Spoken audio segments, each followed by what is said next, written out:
Nagkilos protesta ang ilang grupo sa labas ng batasang pambansa sa Quezon City kagabi bilang pagkondena sa korupsyon sa bansa. Kabilang sa mga lumahok ang mga retiradong opisyal ng militar, kabataan, kasapi ng religious at transport groups. Nagbarikada naman sa gate ng batasan ang mga kapulisan. Panawagan ng mga nagprotesta, panagutin sina Ako Bicol Party List Representative Zaldi Co, House Speaker Martin Romualdez at iba pang kongresista na kasabwat umano sa korupsyon. Dapat daw maparusahan ang mga nakinabang sa isiningit na pondo. 3 araw daw silang mangangalampag sa Kamara.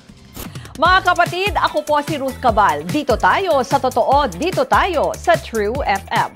Mag-follow at mag-subscribe din po kayo sa aming social media accounts at True Network PH. Diyan po yan sa aming X na dating Twitter, sa FB, sa Instagram, sa YouTube, sa TikTok at sa mga podcast. At syempre, tutok din po kayo sa Signal True TV Channel 19.